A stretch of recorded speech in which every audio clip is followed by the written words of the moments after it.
Hey everybody, it's Galmadex, and welcome back to another Pick 2 draft of the newest set on Arena through the Omenpaths, the Magic and Universe version of the Paper Spider Man set. Without further ado, let's get into the draft here. It's a Pick 2 draft. We've only got 4 people in the draft pod, and we're taking 2 cards at a time for reasons. We've got Margot on the case and Principled Referee here, so we can start in the blue-white modified strategy and try to juice this unblockable double striker up for a bajillion damage, which seems pretty fun. I actually haven't been all that impressed by Margot, but I've been very impressed by the referee. And I think the referee plays really well with her, so I like starting with these two together. Bellion's pretty fun if you draft a bunch of instants. Bellion always turns into a land during your opponent's turn and helps you cast those instants while being a creature during your turn to hit your opponent with, so that's pretty fun too.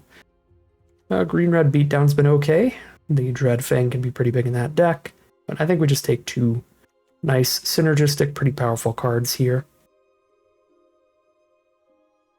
And the one flaw that I've had with Margot is that there has been like a good amount of cheap removal, like you can play her and just get her shocked. And, you're trading down a lot on mana there, but if she doesn't die, it's going to be great. And, 2 copies of her in a row, that is a consistent start to draft some high synergy cards to go with her, draft a lot of +1/+1 counter producing cards. Seems like a fun way to start the draft off, and we can stay deep into white with a Mothwing Shroud for great removal as well. Yera and Oscu is fine as well, slow your opponent down a little bit, but I certainly prefer Mothwing Shroud and doubling up on Margot's, having a very defined strategy to try to build around here.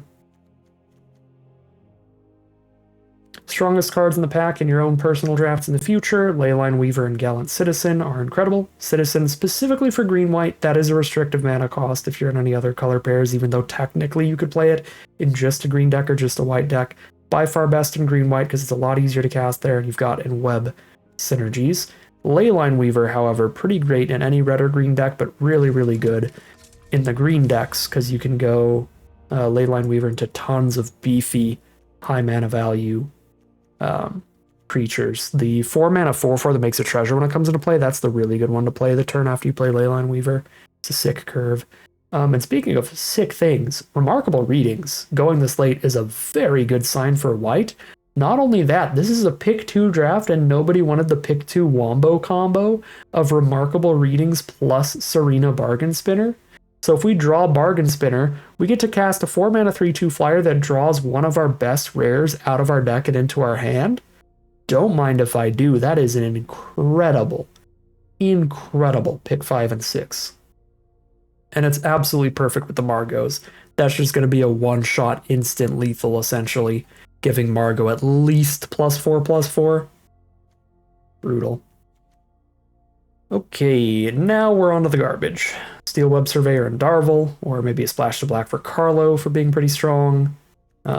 Yeah, I'm going to want to cut these cards most likely, but let's take the best on-color stuff. This is actually good stuff. Unstable Experiment plays really well with Margot, conniving onto our double striker, getting them a +1/+1 counter, and the Snatchback is good interaction. I do like Gororel. There's a lot of spiders in the set, so Death Touch against spiders is actually reasonable. And then you get a couple 1/1 flyers later, so I do think Gororel is good too, but I think these are really good on-color cards there.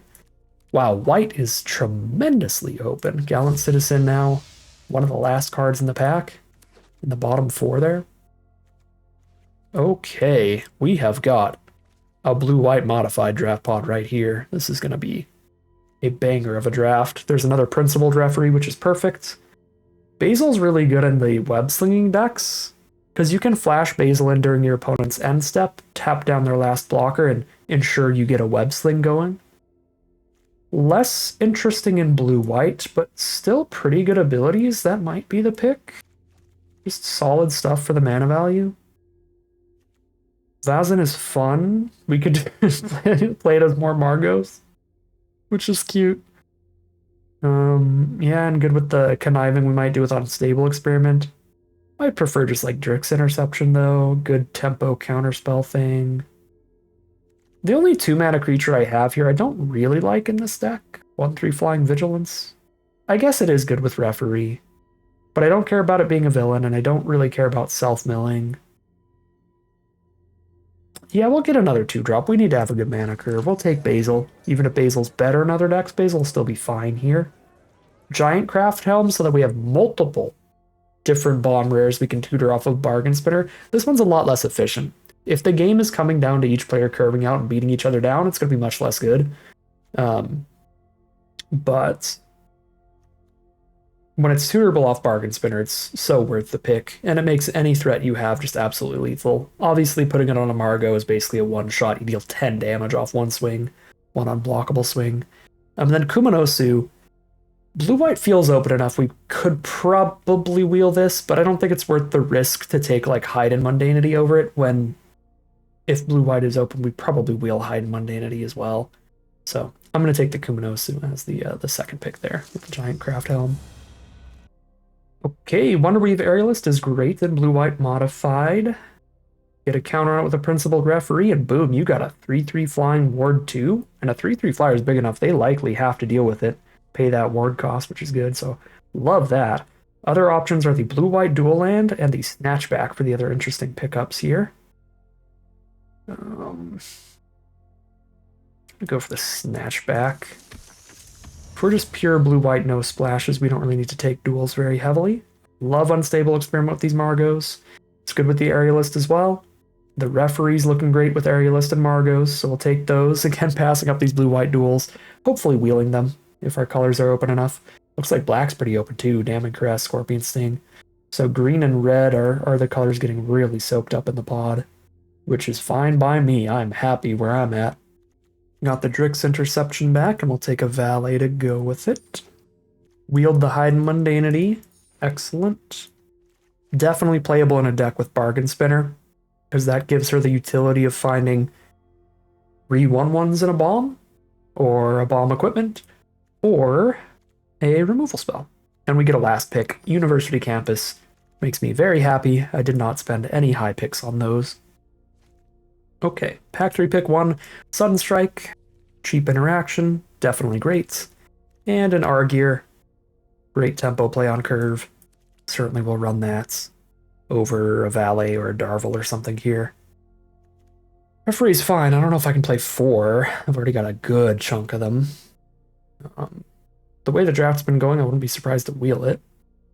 Somebody's gonna be real happy to see the Lizard. I have never zoomed into this card, because it always just shows up and completely demolishes me and ends any chance of playing the game out. So I'm just like, yep, that's Kurt Connors, that's Lizard, whatever, I'm dead. Now that I've zoomed in, it's going to be a lot harder to hate him, because he's absolutely adorable.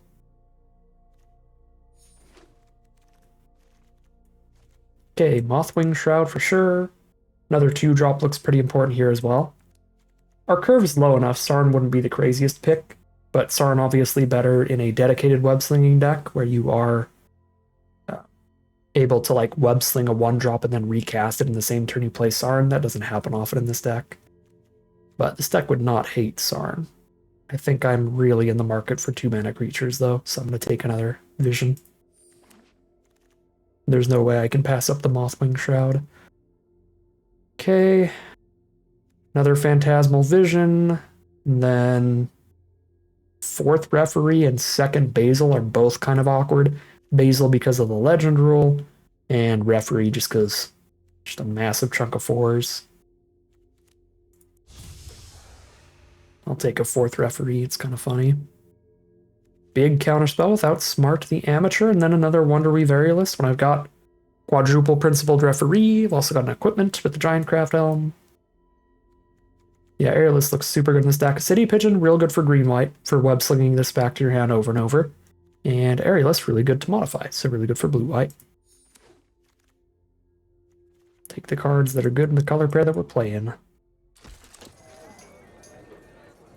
Shove some nonsense in the sideboard. Do it again, last pick. Maybe I have absolutely no read on that draft pod. There was a Wisecrack last pick. Makes red look pretty open. Then also green looked pretty open. Sorry, it makes red look pretty open when I thought that red was like heavily contested, and I thought that like green was heavily contested. I meant the exact opposite of what I said there. Like, I thought blue-white was the really open stuff, but who knows? I mean, maybe I was in like a reverse draft pod where everyone was taking the worst card out of each pack. Maybe everybody just swapped colors a lot. I have no idea. It is strange draft pod there. So we need to cut 9 cards. I cannot play 5 principled referees, can I? Probably not. I think this is the core curve to the deck. I think these are the bare essentials. 6/2 drops to curve out nice and aggressively, consistently. Definitely double Margot deck. Arguer's incredible. Bargain Spinner is non-negotiable in a deck with Helm, Hide and Mundanity, and Remarkable Readings, even if there wasn't a Hide and Mundanity. Non-negotiable with these 2 cards. Just an absolute must-play. And then Kuminosu as well, the amount of modified stuff we're doing. I think the most important of all of these cards are the referees by far. So I kind of just cut all of the non-referees, I think, and then we just see exactly how many referees do we want. We have Remarkable Readings, which is basically more creatures. It's 3 1/1s for 4. So the creature count is sitting at 1, 2, 3, 4, 5, 6, 7, 8, 9, 10, 11, 12. I do want to be a kind of high creature count, so at least like 15 here. So we'll play at least 3 referees.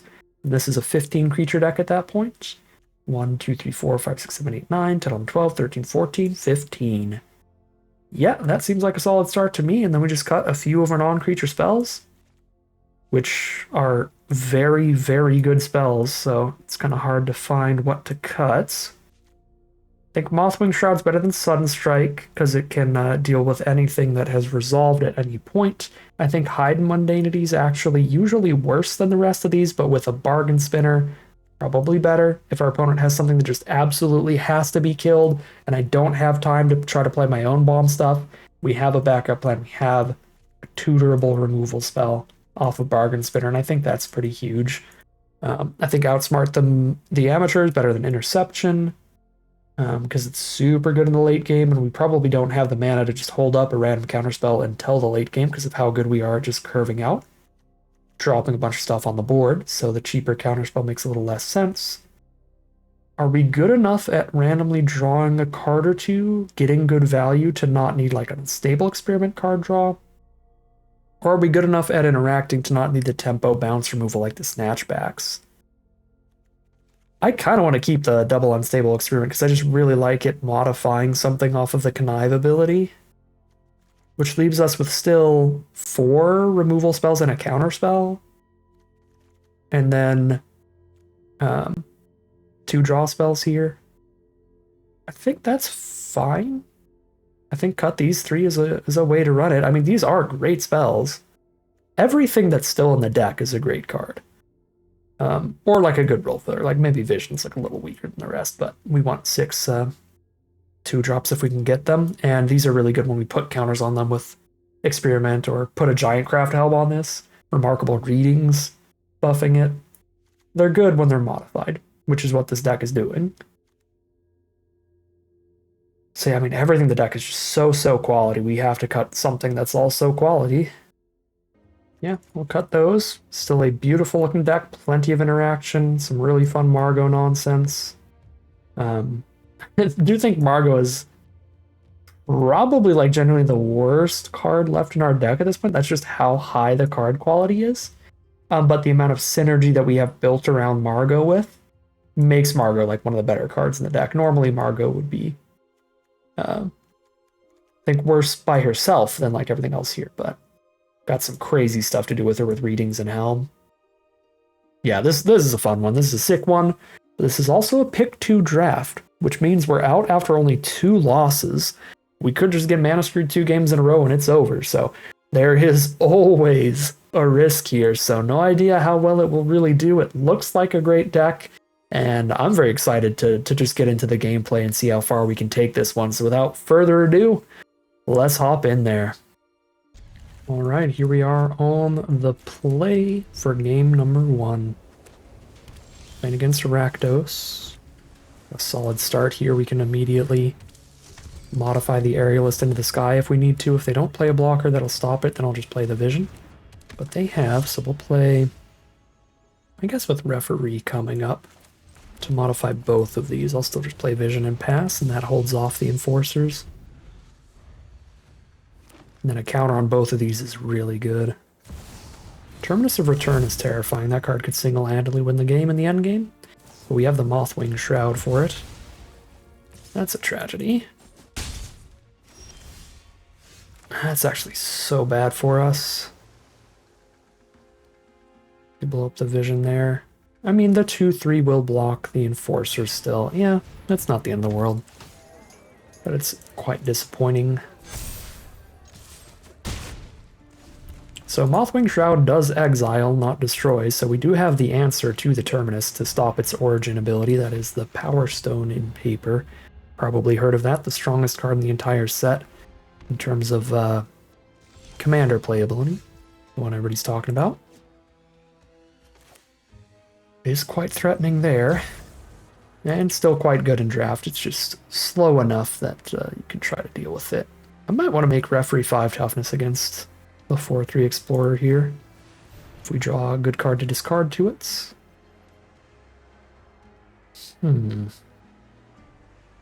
If I want a 5th toughness, I have to discard an Experiment or Referee. I think I'd rather just cast another Experiment, right? Because I'm hoping to save Mothwing Shroud for the Terminus. Because they're already at 5 out of 7 mana for activating it and just winning the game off that. I guess they don't have the creatures engraved for it yet, but they will soon enough.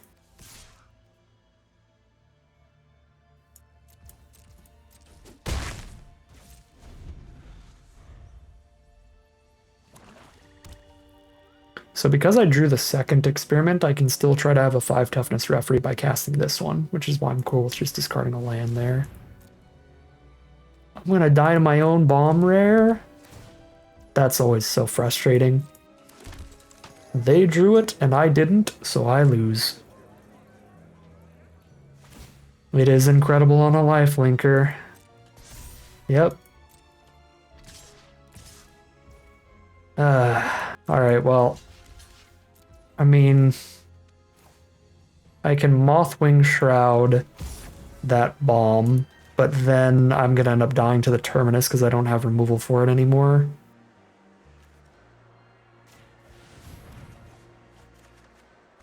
Even with Readings Margot, I do not outrace Enforcer's Readings. So I have to Shroud next turn, do I not? Shroud. If I top deck a basic, I could go Shroud and Margot in the same turn. Ditch Referee, because I could double spell with Margot here. I guess Basil double spells.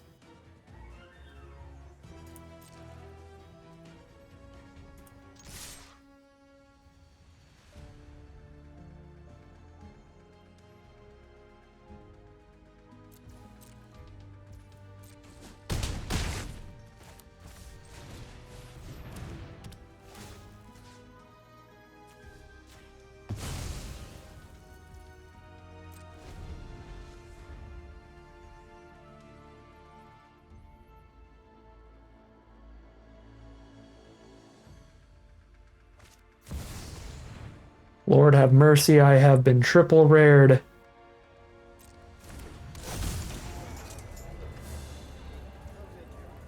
They have the mana to flip this immediately at 6. They haven't played land for turn, they might.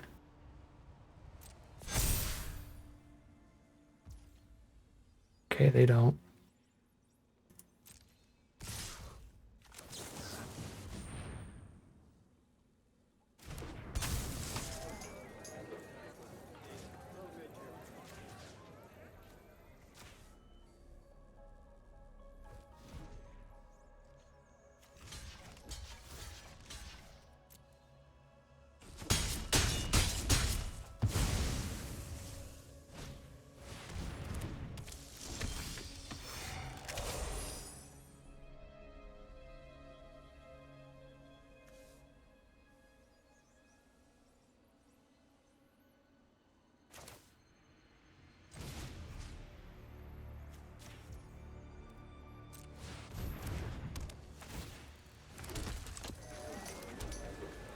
This is a very close game of Magic. They have just played haymaker after haymaker here.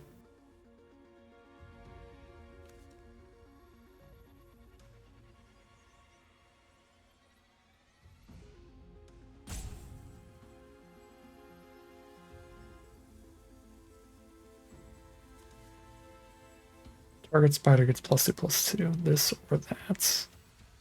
This could be a first striking haster. I think the 5 toughness could be. Oh man. Important.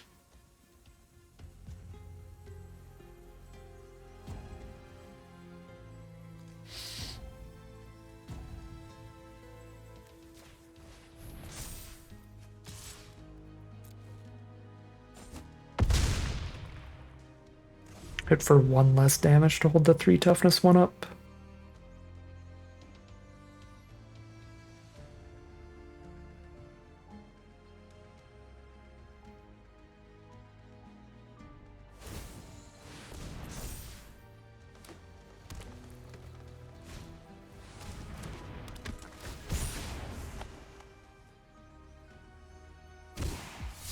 Can activate Terminus next turn off of sacking a 1/1.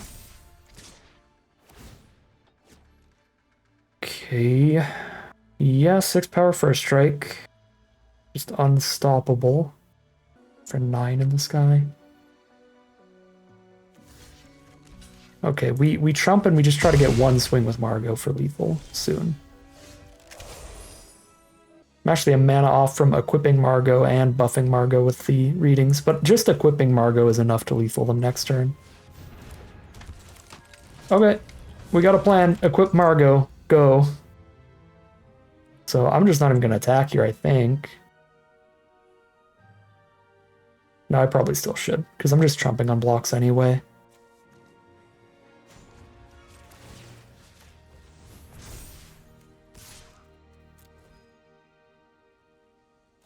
They have no way to give trample. They're playing off the top.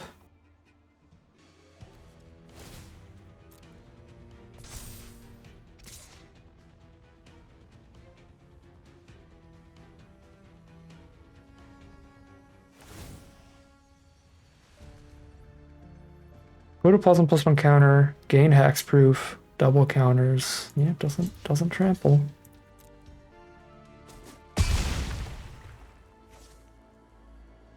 Final draw was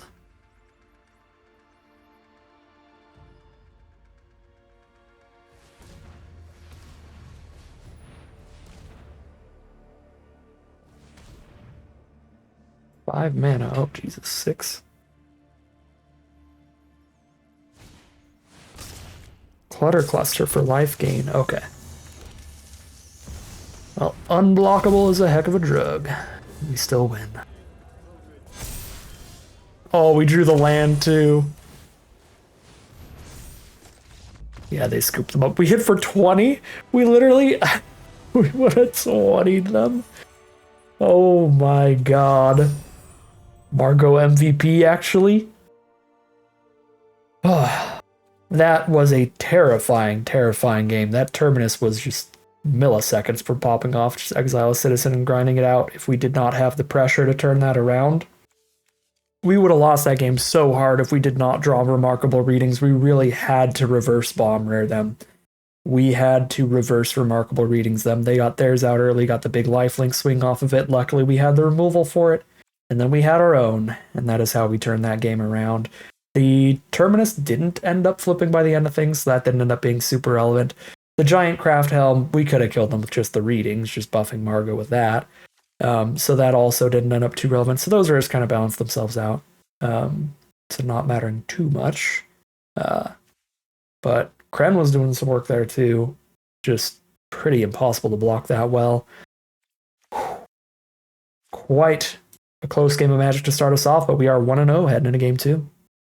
Here we are for game 2. It's a little bit of an awkward curve, but we got probably the strongest card in our deck in the hand with remarkable readings, so we keep it.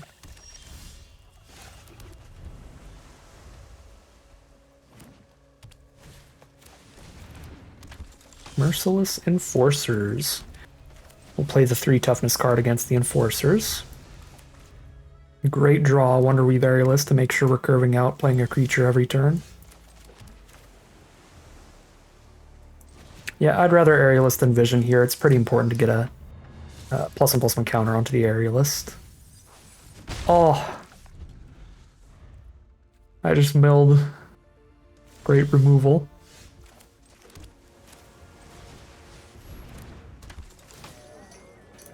They're missing land drops over there. We'll just get in with flying. I milled both my shrouds! That's so funny. They have found land 4. There's Favored Fighter.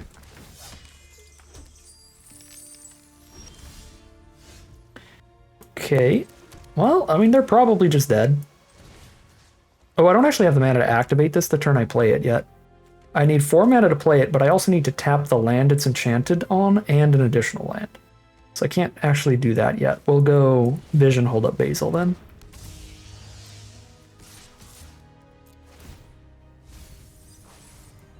Man, I'm 3 for 3 on Millen's spells.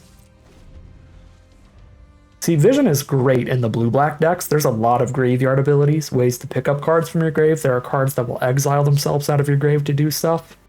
And there's cards that care about having 8 cards in grave. But here in the blue-white modified deck, like, milling good stuff does just feel bad. It happens. It's still worth that stat line. 2 mana, 1/3 Flying Vigilance in a deck that can throw counters around. Just genuinely good. Even if there's no mill value to be gained.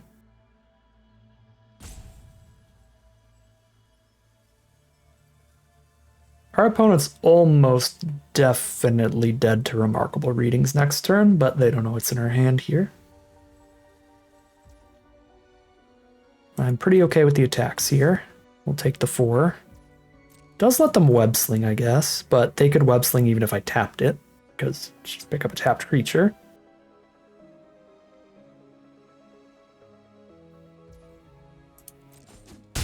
Down to 16.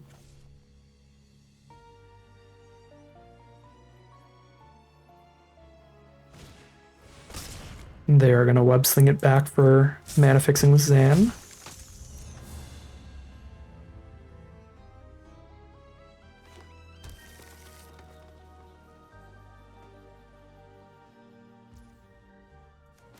Here's a Cabaretti homeboy.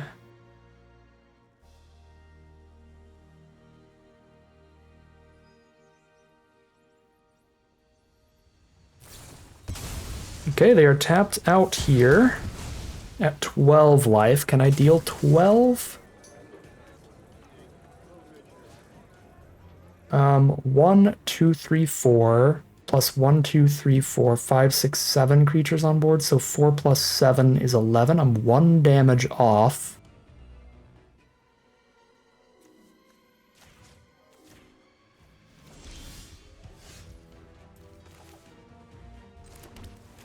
So I can't lethal them, but I force a chump here.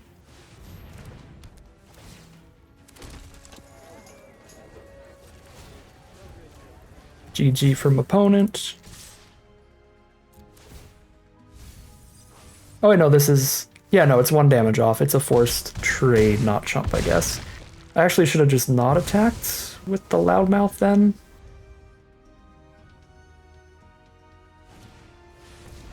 Yeah, there's Wrench, and that is not enough. They can pull whatever they want out for later. Drop a Plains. GG. That is 2-0. Just incredible work from our ridiculous bomber 2 games in a row. But that game we also had just a super, super good flying curve out against an opponent that did not have the reach or flyers to try to stabilize against it. So 2-0 heading into game 3. All right, we got a slower hand here for game 3, which is awkward, especially on the draw. But there's a lot of power to it, so I'm going to keep it here. We're against Lord Tupperware, one of the hosts of Lords of Limited. Highly recommend the podcast. Very entertaining stuff if you are interested in diving deep into each draft format. Lord Tupperware on blue, red, white here, so probably opened Spider Gwen or something. This is just a gross curve out on the play, particularly against a hand that has no 2-drop. We're going to be under a boatload of pressure here. Let's argue the suspected card so there's no more menace to draw cards off of. Or not draw cards, to get treasures off of.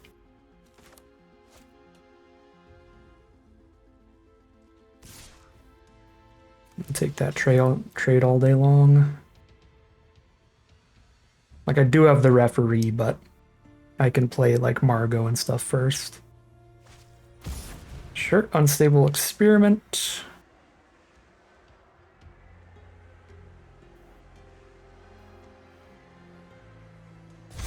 Discard a Steel Surveyor, sure. So discard a full card to do that. Oh my god. I feel like we're gonna get triple rared in like almost every game. It's mana value 2 or less, right? Yeah, that's a shame. If we could pick up Argue, that'd be really awesome. So that's a 2-mana 3/2, and they get a double strike swing soon.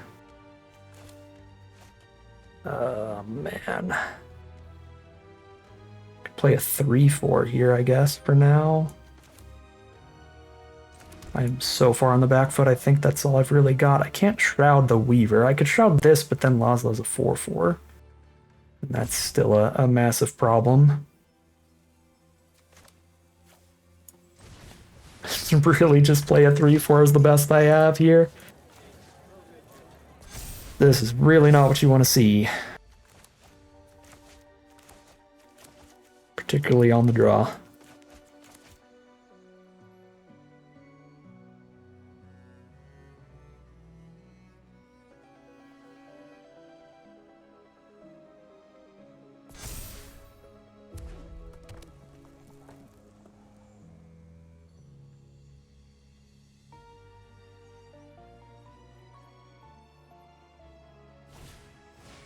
And there's the removal too.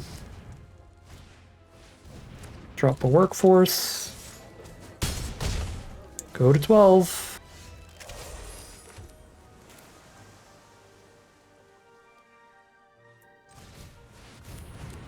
Kuinosu and double spell Margot and Shroud next turn.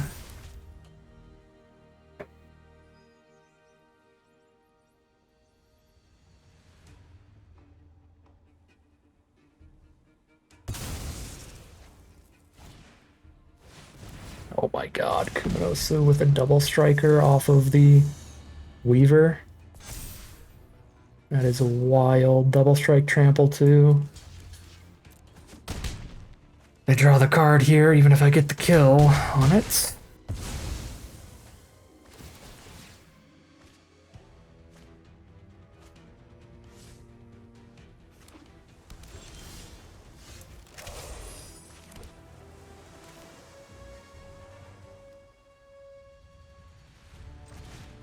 I am dead to any combat trick or any shock style spell too.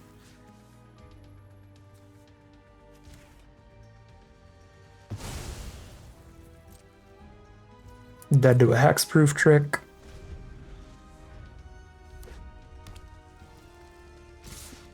I mean, I'm just dead period. We just got curved the heck out.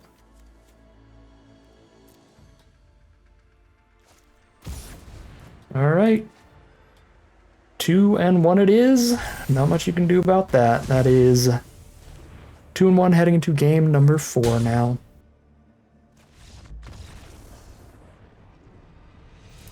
All right, here we are on the play for game number 4. Can we afford to keep a 5-lander if the 2 cards in it are pretty good?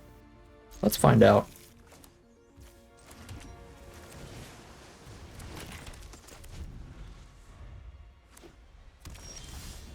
Oh my god, we have Margot Giantcraft Helm?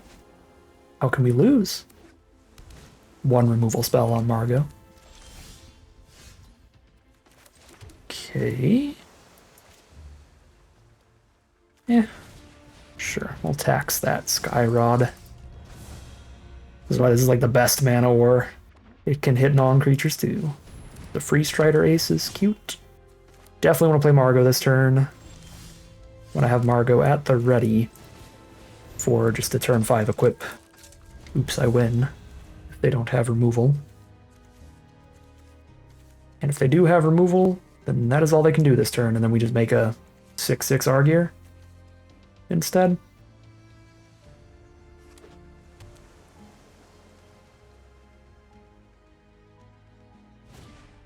Yes. Pick up your hide and mundanity. Robotics Mastery. They might have the destroy power 4 greater creature or something, but that's why I got a second Margot. Let's get in there. Whee! You have 1 turn to deal with this.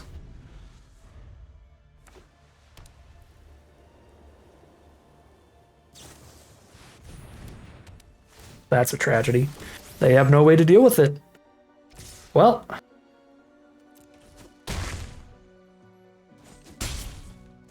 that's life. That's what all the people say.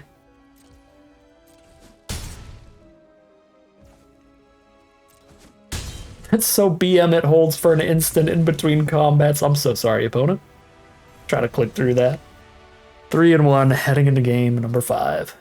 The final battle, win or lose. Stops at 4 wins or 2 losses. Alright, here we are on the draw for the final game of Magic.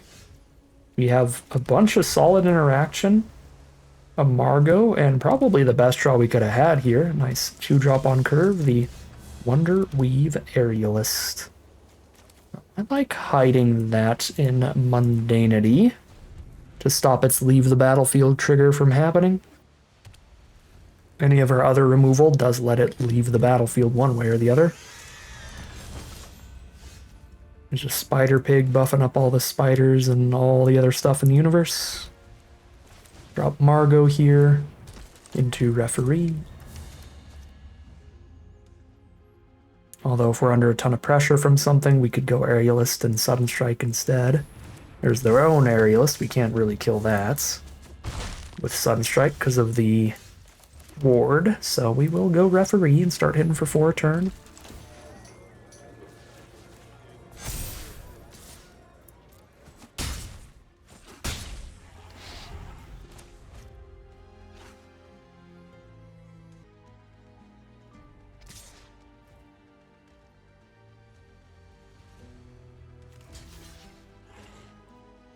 Green white here, so it's probably like a full combat trick, right?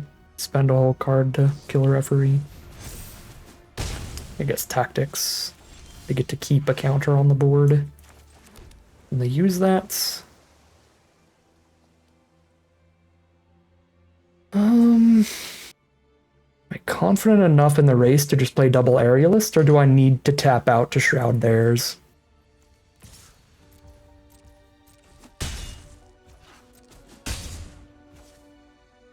Can take one more swing here. Let's double Aerialist. This also makes drawing one of our other Referees really, really good. We got 2 other copies, right? We went for 3. Yeah, we went for 3 of them.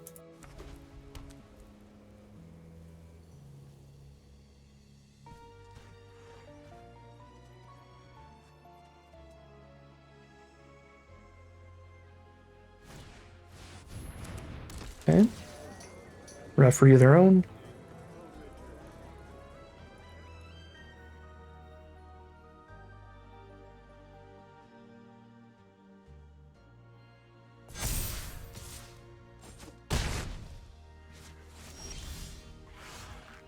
Oh, what are my odds of dying next turn if I just go all in? 4, 5, 6, 7, 8, 9, 10 damage here? 1 blocker, 3, 8, 10 power on their board. They'd have to kill my blocker and do an additional 3 somehow. I'm going for it.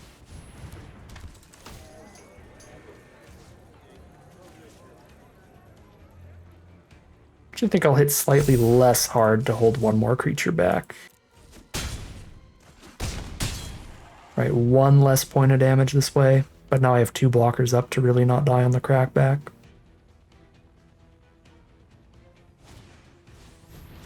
Costume Closet, move some +1/+1 counters around. Put them where they're gonna do and get as much damage in as they can here. 5, 6, 7, 8. 9, 10, 11, 12 if they have the +4/+4 trick. If they have the +4/+4, it only costs 1 mana on this. SoFi. It actually only costs 1 mana on the Aerialist as well. I think I need to go chump to play it safe. Because they could have the 1 mana +4/+4 and the 1 mana +2/+2, and then I'd be dead. But they can't really have like multiple ways to kill both of these here. GG from opponent. Okay, they just buff it up. Okay. That will be 4-1, my first 4-win run on the, I guess after the set's release. It was all on my personal account. My first 4-win run outside of the early access event. Good stuff. Excellent stuff. I don't know what happened in this draft pod, to be completely honest. But I was confident that blue-white was open. It looked like other stuff was open too. And we just got incredible synergy cards here.